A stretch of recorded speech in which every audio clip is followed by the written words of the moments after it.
আপনি এখন এটা বলছেন যে আপনার কেন ছাত্রলীগ করতে হয়েছে। আমি যদি আপনাকে প্রশ্ন করি তাহলে আমার একটা প্রশ্ন আছে, আপনাকে না, শুধু আপনাকে না, বাংলাদেশের এই যে মেইন স্ট্রিম মিডিয়া যারা আছে, এত বড় বড় হাউস, এই মিডিয়া হাউসগুলো আমাদেরকে যে বাধ্যতামূলকভাবে গণরুমে রাখা হলো, 4 জনের রুমে আমি 2 বছর 40 জন থেকেছি, এটা যে করা হলো, গেস্ট রুম করানো হলো, ল্যাব ক্লাস বাদ দিয়ে আমাদেরকে বাধ্যতামূলকভাবে আওয়ামী লীগের একজন নেতাকে সালাম দেওয়ার জন্য ঢাকা বিশ্ববিদ্যালয়ের শত শত শিক্ষার্থীকে ঘন্টার পর ঘন্টা দাঁড় করিয়ে রাখা হয়েছে। ভাইরা বলতে পারবে এটা সত্যতা আছে কিনা।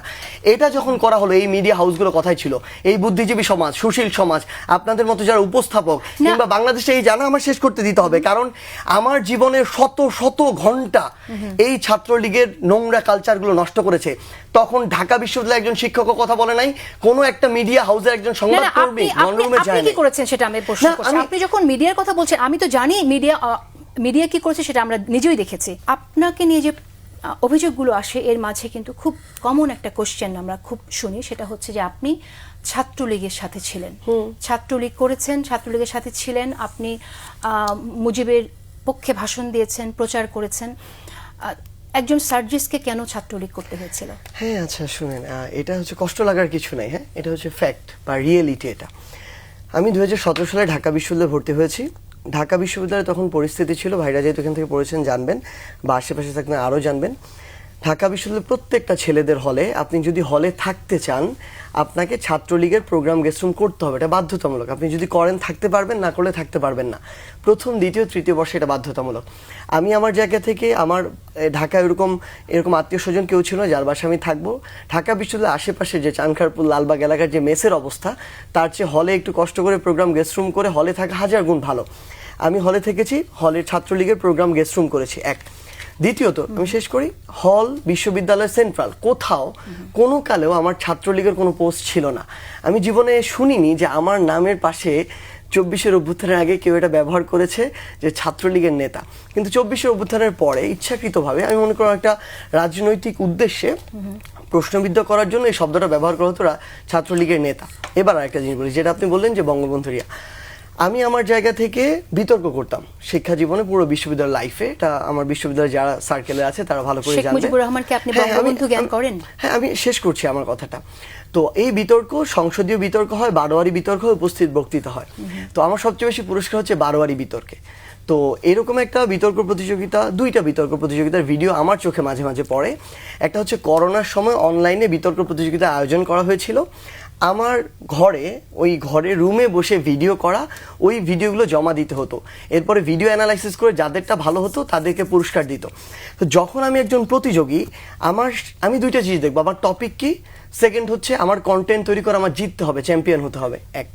2 নম্বর আরেকটা ভিডিও চোখে পড়ে, এটা হচ্ছে মহসিন হলের মাঠে হয়েছিল, আয়োজন করেছিল Dhaka university alumni association. Topic ছিল আমার বঙ্গবন্ধু। আমি হল চ্যাম্পিয়ন হয়েছিলাম। এরপরে বিশ্ববিদ্যালয়ের 18টা হলের আরেকটা ফাইনাল স্টেজ হয়, সেখানে আমি অংশগ্রহণ করি, আবার সেখানে অংশগ্রহণ করি চ্যাম্পিয়ন হওয়ার জন্য। তাহলে আমার কি হবে, আমার যে টপিক, আমি ওই টপিকের যত ধরনের ভালো তথ্য পাওয়া যায় আমি খুঁজে উপস্থাপন করে আমার আবার চ্যাম্পিয়ন হতে হবে।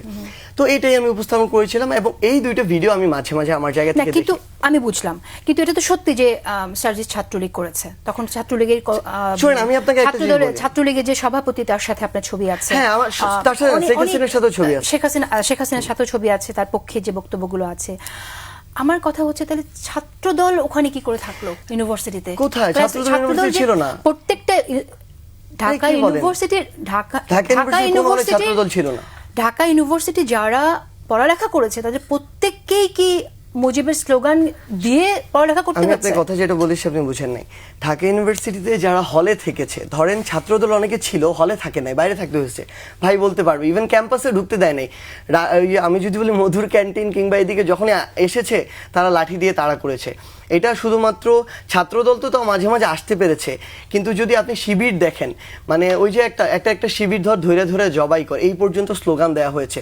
তো ফ্যাক্ট হচ্ছে, আপনি এখন এটা বলছেন যে আপনার কেন ছাত্রলীগ করতে হয়েছে। আমি যদি আপনাকে প্রশ্ন করি তাহলে আমার একটা প্রশ্ন আছে, আপনাকে না, শুধু আপনাকে না, বাংলাদেশের এই যে মেইন স্ট্রিম মিডিয়া যারা আছে, এত বড় বড় হাউস, এই মিডিয়া হাউসগুলো আমাদেরকে যে বাধ্যতামূলকভাবে গণরুমে রাখা হলো, 4 জনের রুমে আমি 2 বছর 40 জন থেকেছি, এটা যে করা হলো, গেস্ট রুম করানো হলো, ল্যাব ক্লাস বাদ দিয়ে আমাদেরকে বাধ্যতামূলকভাবে আওয়ামী লীগের একজন নেতাকে সালাম দেওয়ার জন্য ঢাকা বিশ্ববিদ্যালয়ের শত শত শিক্ষার্থীকে ঘন্টার পর ঘন্টা দাঁড় করিয়ে রাখা হয়েছে। ভাইরা বলতে পারবে এটা সত্যতা আছে কিনা। এটা যখন করা হলো, এই মিডিয়া হাউসগুলো কথাই ছিল, এই বুদ্ধিজীবী সমাজ, সুশীল সমাজ, আপনাদের মতো যারা উপস্থাপক কিংবা বাংলাদেশে এই জানা আমার শেষ করতে দিতে হবে, কারণ আমার জীবনের শত শত ঘন্টা এই ছাত্রলীগের নোংরা কালচারগুলো নষ্ট করেছে। তখন ঢাকা বিশ্ববিদ্যালয়ের একজন শিক্ষকও কথা বলে নাই, কোনো একটা মিডিয়া হাউসের একজন সংবাদকর্মী গণরুমে যায় আপনি কি করেছেন সেটা আমি প্রশ্ন করছি। আপনি যখন মিডিয়ার কথা বলছেন, আমি তো জানি মিডিয়া কি করেছে সেটা আমরা নিজেই দেখেছি। ব্যক্তিগতভাবে আমি যদি আমাকে প্রশ্ন করেন, সেটা আপনি উত্তরটা জানেন যে আমি যে প্রতিবাদটা করেছিলাম এবং সে কারণে আমি থাকতে পারিনি, কিন্তু সেই প্রতিবাদটা তো আপনি করেন নাই। আমি প্রতিবাদ করি না। আপনার মানে আপনার কি মাথা ঠিক আছে এই মুহূর্তে? আমাকে শুনেন, আপনি ছাত্রলীগের এতটা দীর্ঘ জুলাইয়ের 4 তারিখে, আমার কথা শুনেন, জুলাইয়ের 4 তারিখে ঢাকা বিশ্ববিদ্যালয় থেকে আন্দোলনের নেতৃত্বের প্রথম সারিতে যারা ছিল, তাদের মধ্যে যাকে প্রথম ছাত্রলীগ হল থেকে বের করে দিতে নিছে তার নাম হচ্ছে সার্জিস। আমি শেষ করব। এই জুলাই অভ্যুত্থানের নেতৃত্বে সর্বপ্রথম 5ই জুন যারা একসাথে মিলে 6 জুন শহীদ মিনারে 3টায় প্রোগ্রাম অর্গানাইজ করে, তাদের মধ্যে একজনের নাম সার্জিস। এই অভ্যুত্থানের সামনে সারিতে থেকে যে কয়েকজন নেতৃত্ব দিয়েছে তার একজনের নাম সার্জিস। আপনি কিভাবে বলেন যে আমি প্রতিবাদ করি এই কথা? না না না না না সার্জিস, আমি আপনার গণঅভ্যুত্থানে আপনার ভূমিকাকে ডেফিনেটলি ক্রেডিট দেই বলেই আমি আপনার সাথে এটা নিয়ে কথা বলছি। ক্রেডিট দেই বলে আমি এই প্রশ্নগুলো যখন মানুষের মুখ থেকে শুনি সেটার জবাব দিতে চাই বলে আপনার কাছে জবাব জানতে চাইছি যে আপনি দীর্ঘ সময় ছাত্রলীগে থাকলেন, তার ছাত্রলীগের যে অপকর্মের দাগ আছে, সেই দাগটা তো আপনাকেও কেউ কেউ লাগাতে চায়, সেটার দায় আপনি কিভাবে এড়াবেন? এবং আপনার আরেকটা প্রশ্ন শেষ করে নিই সার্জিস, আমি সেটা হচ্ছে আপনার দলের যারা নেতাকর্মী আছে, সেই নেতাকর্মীকে আপনি কি শিক্ষা দিবেন যে তারা এভাবে কোনো ফ্যাসিজম দেখলে এভাবে ছদ্মবেশে থেকে যাবে? ফ্যাসিজম দেখলে ছদ্মবেশে থেকে যাবে কিভাবে? যেভাবে আপনি ছিলেন? না, কোনদিনও না। আপনি এই কথা বলতেই পারেন না। সবচেয়ে বড় কথা হচ্ছে, আমি ঢাকা বিশ্ববিদ্যালয়ে পঞ্চগড় থেকে ফার্স্ট ইয়ার একজন ছেলে 2017 সালে পড়তে এসেছি। আমার ওই সামর্থ্য আছে ছাত্রলীগ, শেখ হাসিনা কিংবা এই পুরো রেজিমটার বিরুদ্ধে দাঁড়ানো? আমি 2017 সালে এখানে এসেছি। 9 থেকে 17 সালে এটা কিভাবে আসলো? তখন বাংলাদেশের রাজনৈতিক দলগুলো কি করেছে?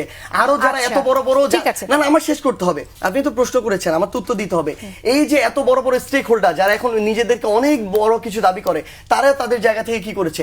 আমি তো আমার জায়গা থেকে, যখন আমাকে বাধ্যতামূলক এটা করানো হয়েছে, আমি করার পরে যেদিন আমার সাহস হয়েছে, না আমি শেষ করি, যেদিন আমার সাহস হয়েছে আমি এটার বিরুদ্ধে প্রতিবাদ করতে পারি, ওই দিন আমি নিজে আমার ফেসবুকে, এখনো এটা আছে, এটা 2020-21 সালের কথা আমি দিয়েছি, ঢাকা বিশ্ববিদ্যালয়ের জন্য এই বাধ্যতামূলক ছাত্র রাজনীতি একটা অভিশাপ, এই লেখাটা আমি যেদিন লিখেছি, অন্য কোন সক্রিয় রাজনৈতিক দলের একজন নেতাকর্মী এটা লিখতে পারে নাই। এটা করেই আমরা সেখান থেকে বের হয়ে এসেছি। আর যদি আগ্রহ থাকতো বা কোনো কিছু সুবিধা নেওয়ার ইচ্ছা থাকতো, তাহলে তো একটা পোস্ট নিতাম। কখনো পোস্ট নেই নাই তো। আমাকে সাদা হয়েছে যে আমি হলের ক্যান্ডিডেট হবো কিনা, কারণ আমার চেয়ে ওই মুহূর্তে মানে কম্পিট করার মতো আমার সাথে আমার সমবয়সী কেউ ছিল না। কিন্তু আমাকে ওইটি দিয়ে কখনো এইটুকু প্রলোভিত করতে পারে নাই যে তুমি একটা পোস্ট না, ওটা ছেড়ে চলে এসেছি, তারপরে চাকরির দিকে গিয়েছি। ওকে, আপনার যারা নেক্সট ফলোয়ার্স যারা হবে, তাদের জন্য আপনার বার্তাটা কি, যে ভবিষ্যতে কখনো যদি এরকম কোনো ফ্যাসিজম দেখে, তাহলে কি শুরুতেই প্রতিবাদটা করবে নাকি এভাবে থেকে যাবে? এটাকে আপনার এক লাইনে বলবেন। হ্যাঁ, না মানে এটাই, মানে আমরা খুব করে প্রত্যাশা করি আর কি 2009 সালের প্রতিবাদটা যেন 10 সালে আপনিও করতেন, 11 সালে করতেন, আমি করেছিলাম, 10 আমি করেছিলাম। এটাই, আপনি তো চলে যেতে হয়েছে না, আমরা তো যাই নাই, আমাদেরকে বাধ্য করা হয়েছে, আমরা তারপরে যাই নাই। না, আমি আওয়ামী লীগ, আমার কাছে প্রলোভন ছিল সার্জিস, এটা আমি ব্যক্তিগত কিছু ছিল, প্রলোভন আমাদের কাছেও অনেক ছিল।